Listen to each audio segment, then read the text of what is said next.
Cody in the morning. WSM. This is Coffee, Country, and Cody.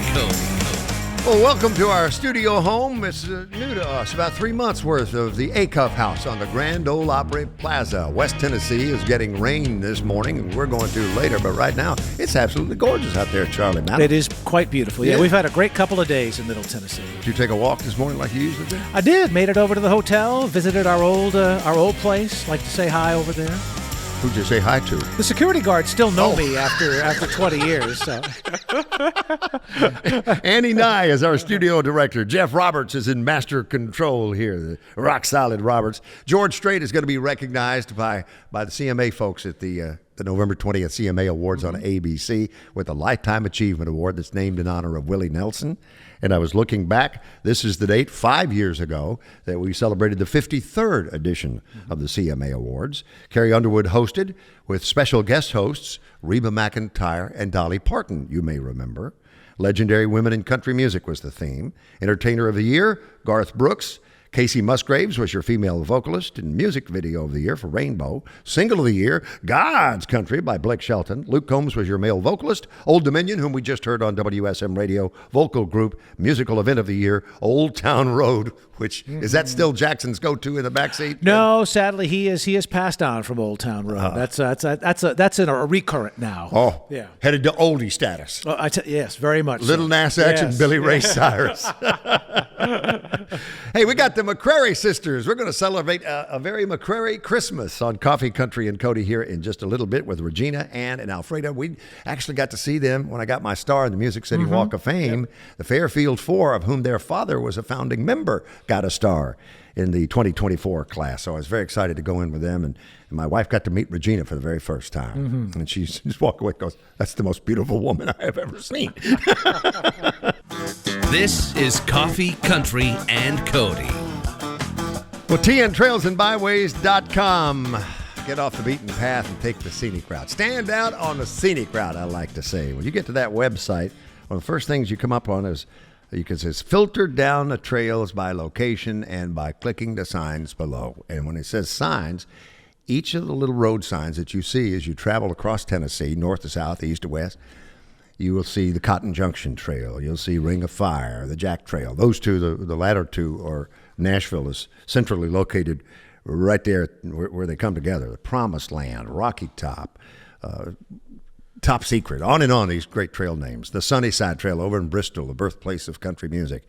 And you can link to those. There are 1,351 stops if you total all 16 trails and recommendations that they have. 1,351. And the beautiful part about that website is you can narrow your trip down. You can literally eat your way through Tennessee from west to east. I simply typed in pie. Yeah. Inordinate amount of fried pies available throughout the state of Tennessee. And then just for the fun of it, pizza pies as well. But you can certainly go to the website, tntrailsandbyways.com. I like to say if you're a Nashvilleian and you're just looking for a fun, out-of-the-box day trip or weekend getaway, or if you're watching on Circle Country and going to come hang with us for a week, that website is really, really great, tntrailsandbyways.com. And as it relates to the holidays, now through, November 22nd it starts, but runs through January 5th, the Cheekwood Estate and Gardens 10th Annual Holiday Lights at Cheekwood Estate. And that's one of those pop-ups that comes every time you log on. Something new and exciting will be there for you. Again, tntrailsandbyways.com. I don't know. There may be a stop at the McCrary house before it's all said and done, huh? The McCrary Sisters, a very McCrary Christmas has come to Coffee, Country, and Cody. Good morning, ladies. Good morning. Regina, Ann, and Alfreda are here this morning, Yes, and we just celebrated a very special day together, did we not? Yes, we did. Congratulations. Yes. Are we good to go, Charlie? All right.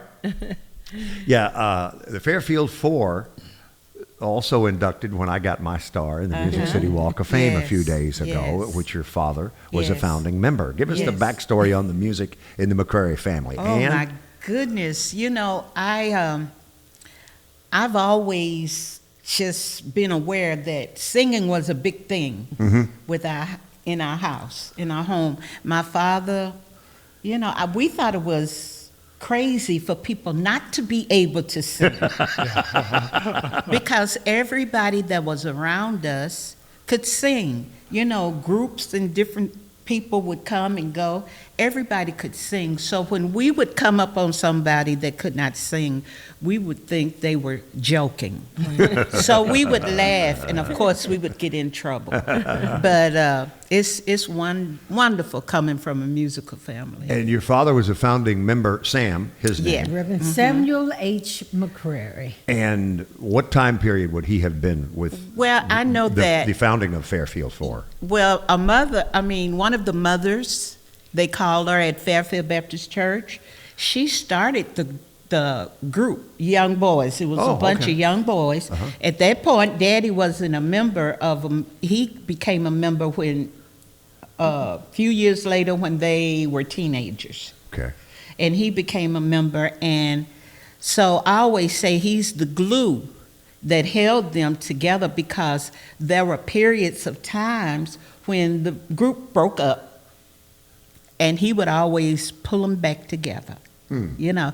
And this last time, Doug Suroff, is that Doug his name? Suroff. The group was not singing, and Doug just occasionally. They Doug would sing. Suroff is from the Smithsonian Institute. Oh, okay. Yeah, yes. And he came and talked to Daddy and said, hey, we want to do this big thing. So he pulled everybody together. And when one person would drop out, he'd go find somebody else, put them into place.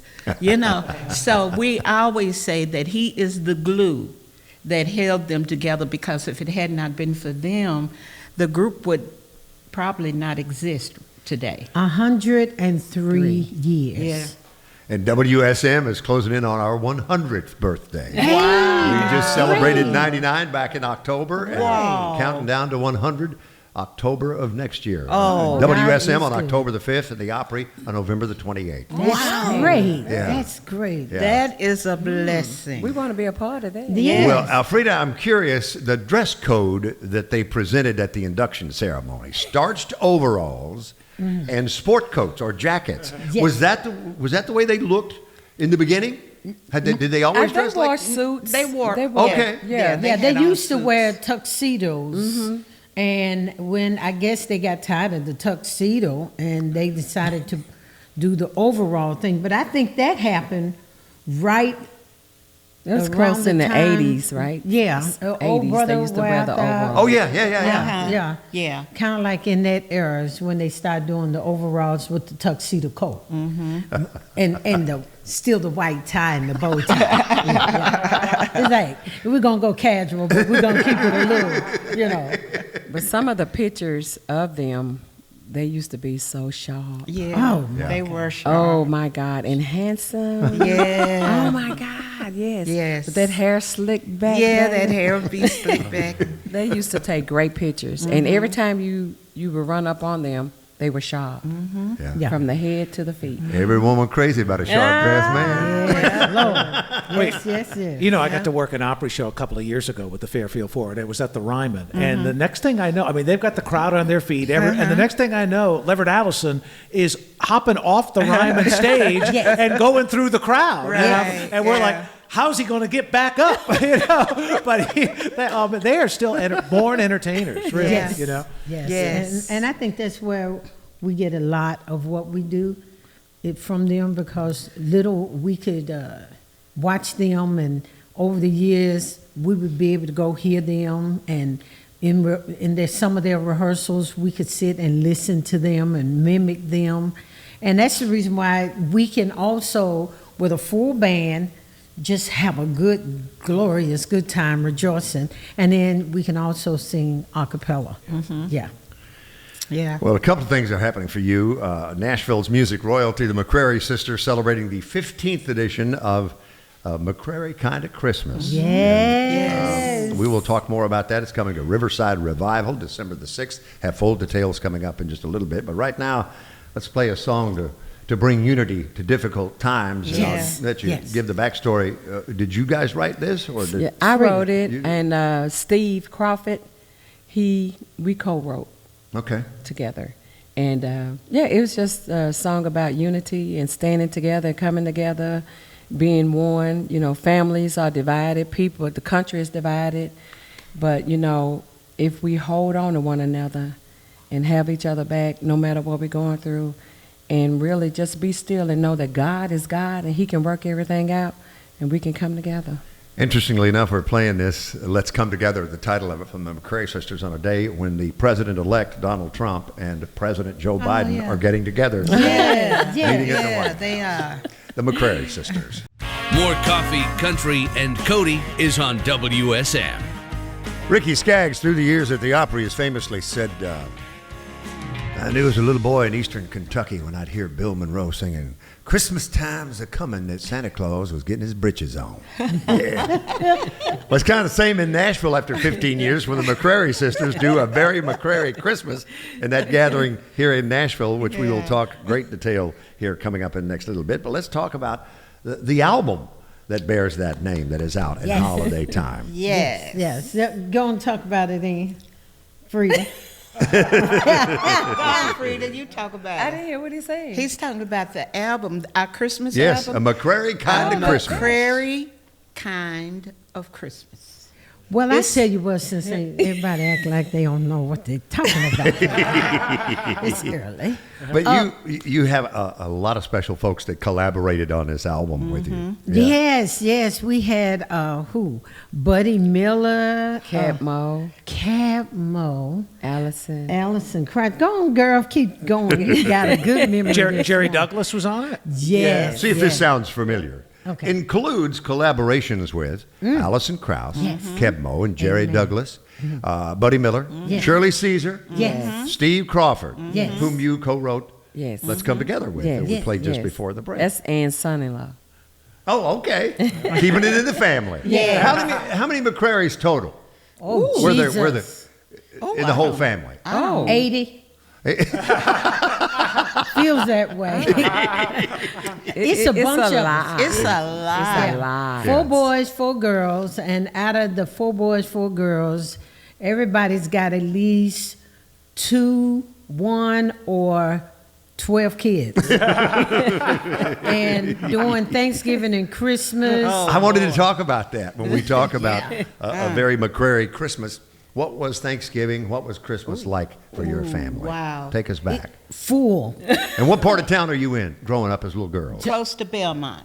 Ackland Avenue. Close to Belmont. Know it well. Yeah. And I'm talking about full from the youngest to the oldest. It's full. I praise God, just been blessed. As of this year, I have a great granddaughter, and Frida's got great grandkids. I have great grandchildren and grandchildren. I have like 5 Ladies. great grandchildren and 11 grandchildren. You're much too young. And thank you. And I've got an 11-year-old son. I'm much too old. We need to trade. And you guys got to meet my grandchildren at the Walk of Fame induction. Yes. So It's a lot of us. It's a lot of us. And the house everybody cooks. Everybody cooks. The house we were raised up in is where we have Thanksgiving and usually Christmas, and it's a lot. Oh, it's great that it's still in the family too. Yeah. 'Cause a lot of times that doesn't happen. I know. So, Yeah. that's wonderful. We all still come together, and we bring everybody think of their favorite food. That our mom was a phenomenal cook and a singer too. But what it used to be before she passed away, she cooked everything. And it was enough food to eat, and then take plates away too. So we cook like that on the holidays, and especially on Christmas. What we do is after everybody finish eating and before people start to leave to go home or go somewhere else, we all stand out on the front porch and we sing about anywhere from 3 to 4 Christmas songs, from the youngest to the oldest. And the people in the neighborhood, they come out on their porch. Some come down in front of the house, and we just sing. That's our way of giving back, and that's also what our a McCrary kind of Christmas show is about too. Very Giving back. McCrary Christmas is the album, and then a McCrary kind of Christmas is the December 6th Riverside Revival show in its 15th year. Emmylou Harris says this is a Nashville tradition. Yes. She's there. Raul Malo. Speak to Raul, if you would, Regina. You said that he's going to open things up because he got a show later. Yeah, Raul is coming, and he is graciously giving his time and his talent to come, and he's opening the show. The show starts at 7. So if you 7:06 or 10 minutes after 7, you're gonna miss him, because we are starting on time, and he's opening up the show. And his opening up the show is he's dedicating a song to the memory of our sister Deborah. And Deborah was so crazy about him. And he's going to sing a very special song in memory of her. And St. Jude, he's battling cancer as we speak, and St. Jude is the beneficiary of Yes, this. all proceeds go to St. Jude Children's Hospital and 3 families that are in need. And this is our 15th year doing this. Nobody else gets a dime of this money. We donate it all to this cause. So Emmylou, Raul, Buddy Miller, Jim Lauderdale. I see Phil Madera's name is on there. Worked with Emmy for so long. And we're going to close with an arrangement of Go Tell It on the Mountain. Oh, yeah. Staple Singer's arrangement. Is Yeah, that right? you better go tell it. No, it's our arrangement, but it's the Staple Singer's feel. Okay. It's her song. Yeah, we took a little bit from, what's that song? Oh, yeah. Respect yourself. Respect Yourself. Oh, yeah. Yeah. More Coffee, Country, and Cody is on WSM. Taylor Reuben Hicks is in the house on Coffee, Country, and Cody. What are you doing there, Daddy? Oh man, I like all these new digs over here. Yeah. When I think about it, I think about moving on up to the east side to that deluxe apartment in the sky. But the country version of that. A version that Roy Acuff would have been proud That's of. right. The Roy Acuff version of how we move around here at the Opry. Since we saw you last, that would have been over in the of course, Gaylord Opryland studio where we were from 1984 till we moved here 3 months ago. Interestingly enough, it's the same year this house was built. Wow. 1984 is when he moved in That's and lived unbelievable. here till he passed in 1992. There's a wonderful picture I'll show you before you leave today, and you may have seen it on your way into the studio. Just to your left as you enter the studio from. Have we had any hauntings? From the green room? No, not yet. Have you felt anything? Roy, he's got to be hanging around somewhere. There's been a time or two where I think he'd like us to get out of his house. Yeah, I have honestly felt that. But he's happy right now. So That's good. That's the good. key thing. But he is sitting in his easy chair up on the edge with his hands on his knees watching television. Yep. Which would have been sitting over in that corner, and where Charlie is about just to the front of the console over there. Did you go into his home? Have you? I was not in here when he was alive. Okay. And I did know him, got to know Right. him during my San Antonio years. We would come up for different things during the course of the year, whether Wow. it was, back in those days, Fanfare, and then CMA Music Festival as it became. And then, Opry anniversary time. Yep. CMAs, things like that, we would come up and do remote broadcasts, and that's where I got to know both he and Manny, as a matter of fact. Wow. Yeah. Well, the cool part, too, is the stage where you're sitting is the same Ryman wood as the Circle at the Opry House. So I we're was kind noticing of keeping it all in the family. I was a little bit. noticing a little bit of that. And that was about a year and a half ago, right? Your Opry debut? Yeah, about a year. And planning on going back first of the year, talking to Gina. Just got to keep throwing her dates. I just got to fit the peg in the hole, you know. But that's what you kind of do. You got to make sure that you're available. Well, you got your invite from us to debut at the And Grand I know, Ole Opry. I never will forget it. That was a that was a bucket list, and for you guys to invite me was really, really special. Now you're off to Chiefs, Eric Church's place. Have you played down I there have on the not. way yet? I haven't played. I have not played Eric's place, but I hear that it's fast becoming one of the nicer music rooms in the city. Mm-hmm. Just from acoustics and the layout. Mm-hmm. It's got a little bit of a balcony. I have not been in yet, but I'm excited to go and perform Friday night. Yeah, I think they took extra care in making sure that it wasn't just a place for loud music, but a place that really was acoustically appropriate. And when you look at the list of people who've already played it too, and then you're going to be there on Friday, it's a pretty good list of folks who would not be playing a room that didn't sound good. Well, that's in it to be able to have a show 5 minutes from your house, golly, such a blessing to live here and be able to work in and out of Nashville. And then not only that, but to be able to go downtown and, wade through all of that madness and play some music. Well, I was going to say, did they work free parking into your deal? Yeah, Hopefully. That's a good question. I need to ask them about that. If I'm not mistaken, I think it's $8. But I can handle that. That's the best we can do. I can handle that. It's tough down there to park, isn't it? So how are things in your world at your home? You were affected by the tornado back at the beginning of 2020 that came through Germantown. That's the area of town that has just blown up in recent years as a hot spot to live in Nashville. So they fully recovered over in that neighborhood? Yeah. I think that, what was interesting about the tornado in Nashville and that tornado actually going through downtown is that literally 3 weeks after that tornado, COVID hit. Right. Yes. And so I think it was kind of a double whammy living there, because it was like the tornado hit and then COVID hit, and the gentrification of that area was sped up tremendously just because of the tornado and COVID. So it really got a boost, as COVID, because people were moving out, people were moving in, there were homes being built, and it's getting there. I mean, it's a work in progress. Yeah. But I've loved living over there.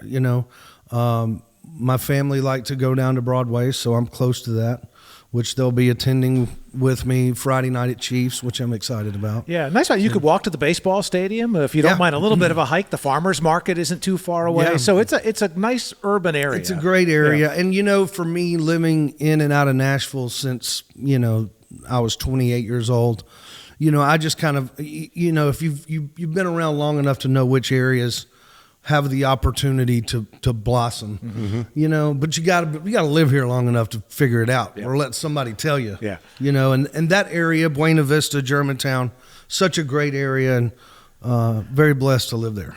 Well, if you have any downtime, you could go up to Capitol Hill. I mean, you're just right there, and be you could be a lobbyist. And no, I'm not getting into politics. I did get more votes than the president that year I won American Idol. I'm going to take that to my grave. And as a matter of fact, I got a story about that. So my this was season 5 of American Idol. Season 5 of American Idol. So my 9th grade English teacher was Laura Bush's press secretary.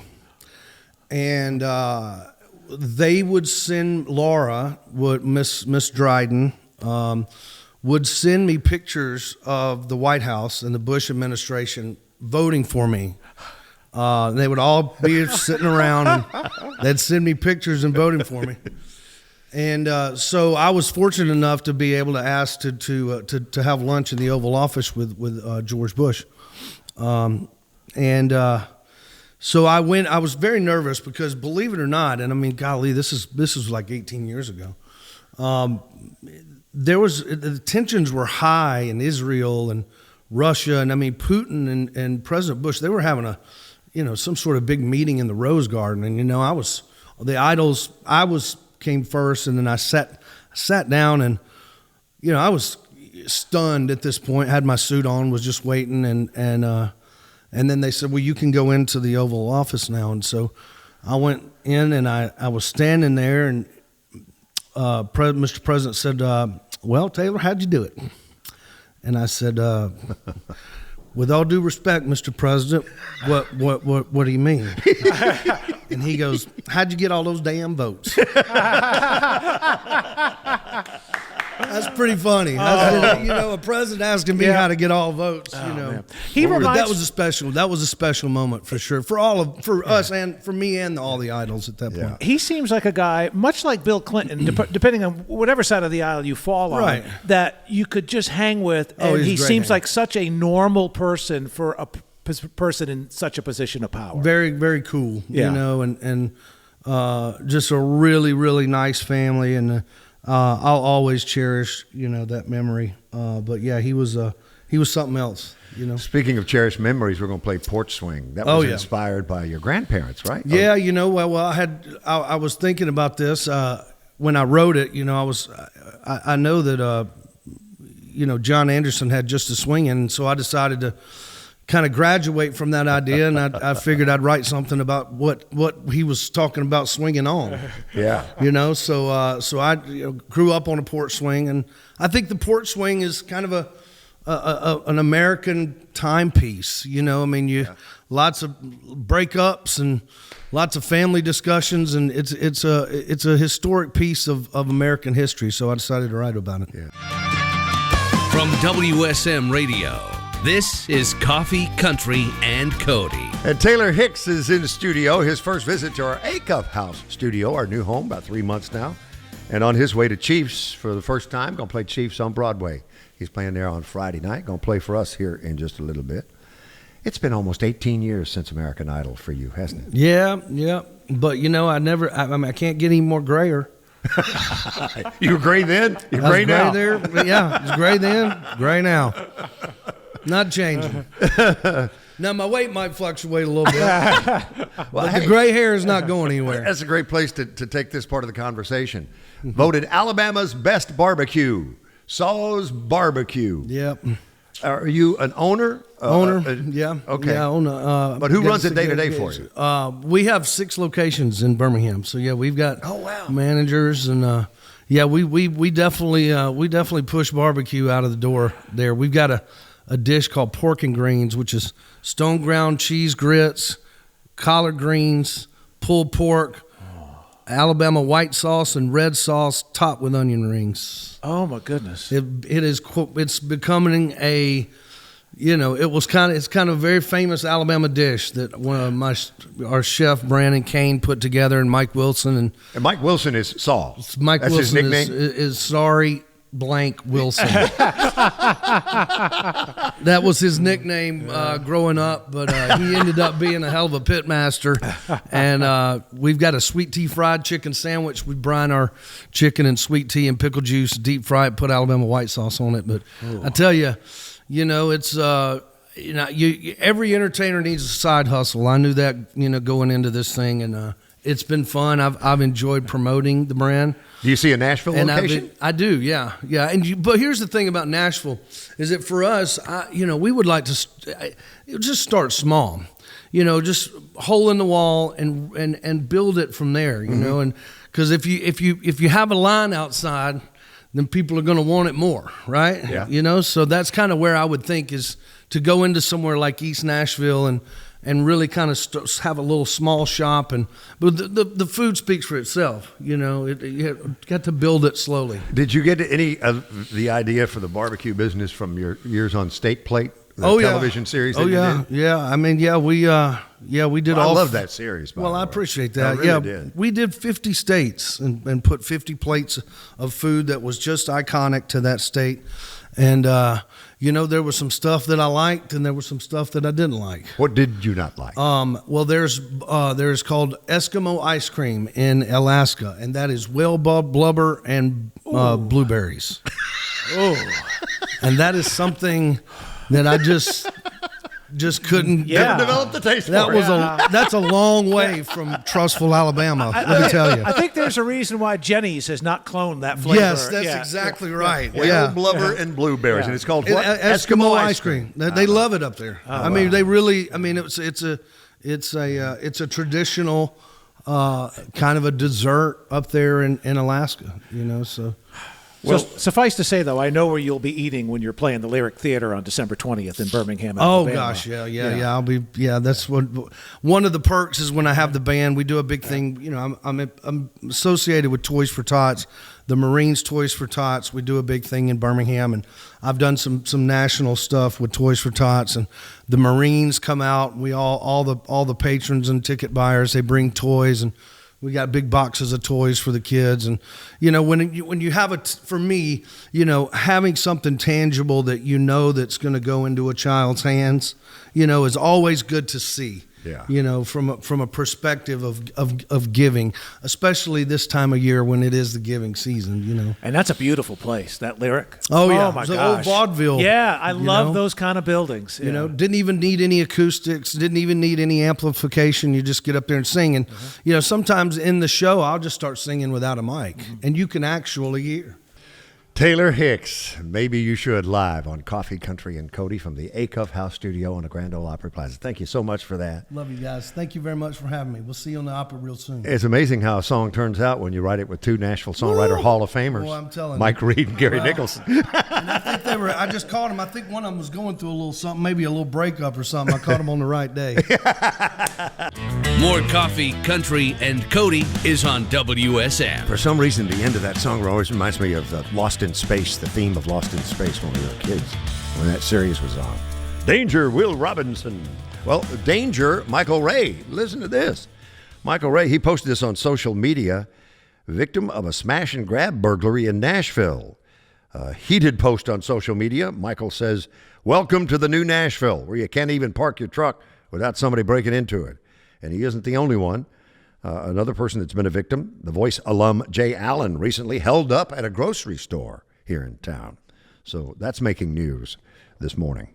Warren Ziders. Let's catch up with Warren Ziders, the hunka burning love that Kelly Clarkson saw shirtless in that picture when he was a guest the other day. Went, oh, I wasn't expecting that.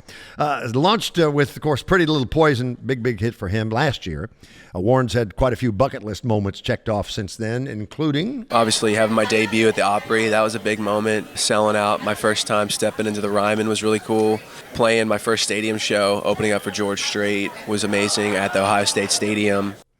And next, well, Warren's got his sights set on headlining an arena and stadium in his hometown. For me personally, places that hold a certain sentiment in my heart is going to be the Giant Center, which is in Hershey, Pennsylvania, which is where I'm from, born and raised. And we have our sights on that for the coming future. And then playing the Hershey Park Stadium. But a big one is playing the Bryce Jordan Center with Jelly Roll up at Penn State. Since my mom went to Penn State, I have a bunch of friends that went to Penn State. I myself, I just didn't graduate. But, you know, we don't have to count that. We were so close to a 100% graduation right there in the Ziders family. So close. Well, Morgan Wallen, let's keep the roll going. Another number one. How many? 16 so far with Lies. That's according to Media-Based Country Chart this week. George Strait, he is slated to receive the CMA's Willie Nelson Lifetime Achievement Award during the upcoming CMAs. Previous recipients include, of course, Willie Nelson, Kenny Rogers, Dolly Parton, Johnny Cash, Alan Jackson. You talk about rarefied air. He is there. CMA Awards live, Nashville's Bridgestone Arena, November 20th, ABC. And Charlie Mattos, you tell me that I can get a ticket in the upper deck? $319 plus a small Ticketmaster service fee. The service fee. Yes. Yes. I'm not sure how much that will be, but I'll okay. I'll put it on your card for you. I'll be happy to be your broker. Yeah. And in addition to that, I saw that 25 plus CMA Awards records could be broken. There's the opportunity for that to happen. And just a quick look, Brooks and Dunn could break their tie with Vince Gill and become the most awarded artists in the history of the CMAs. Each of them have won 18 awards, and Brooks and Dunn are nominated for one this year, Vocal Duo, which would bring their total of CMA awards to 19, therefore making them the sole holder of the record for the most ever CMA awards. Oh, wow. I might have guessed Vince. I don't know I would have guessed them. That's interesting. Brooks and Dunn. All right, so Chris Stapleton, he's got a chance to climb up in the ranking of the overall winners at the CMAs. He's currently in the top 5 all-time winners, 15 CMAs won. But he's nominated for 5 CMA awards this year, which could potentially bring him all the way to the top, depending on how many of his nominations turn into wins. Morgan Wallen, whom we mentioned earlier, could potentially tie or break the record for the most CMAs won in one night, which is currently held by 4 artists who've won 5 CMAs in one night. Lainey Wilson, 2023, Alan Jackson, 2002, Vince Gill, 1993, Johnny Cash, 1969.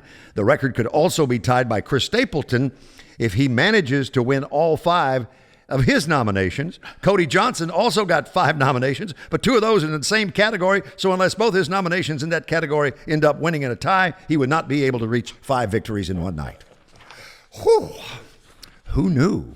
And Gabby Barrett. Hey, Gabby. She's playing tonight in town. She's playing at the Country Music Hall of Fame in the CMA Theater with special guest Rachel Purcell, her first ever headlining performance here in Nashville.